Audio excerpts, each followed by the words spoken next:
होलिया में साली तो बारी हो खाली हमके बनवली पागल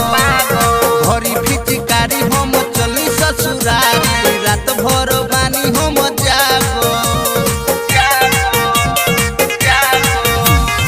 होलिया में साली तो हंसेली खाली हमके बनवली पागल भरी फिचकारी हम चली ससुरारी रात भर बानी हम जागो कहे कि भाग जनी आधा बाटे हो सेंटरे पर लगवले बा भरी फिचकारी हम घेरनी दुआरी गोते गोते रंगवा लगवले बा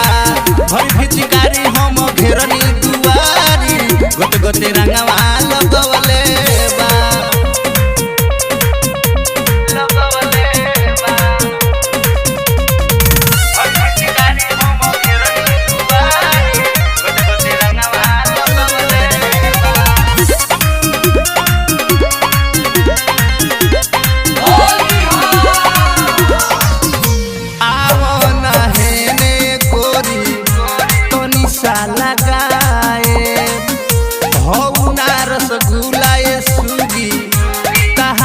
के खाए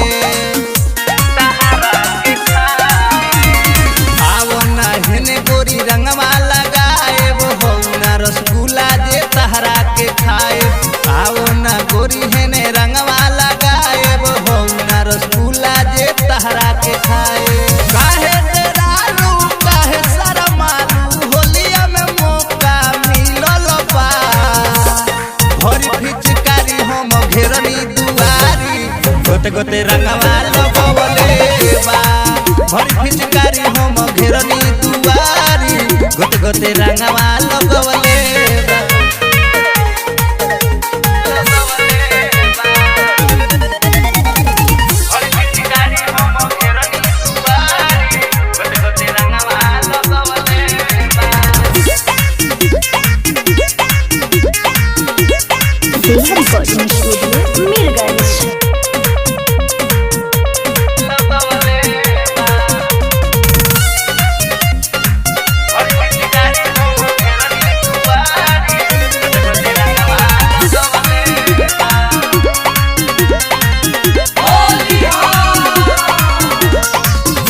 होलिया के माजाए सुगी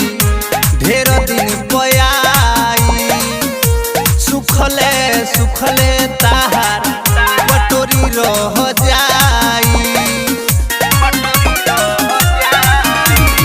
होलिया के माजा सुगी ढेर दिन पयाई सुखले सुखले पटोरी रह जाई होलिया के माजा सुगी ढेर दिन पयाई सुखले सुखले कटोरी रह जाई देव देहाती भस करके फिचकारी में रंगवा भरले बा भरी फिचकारी हमर घेरले दुआरी गोते गोते रंगवा लगवले बा।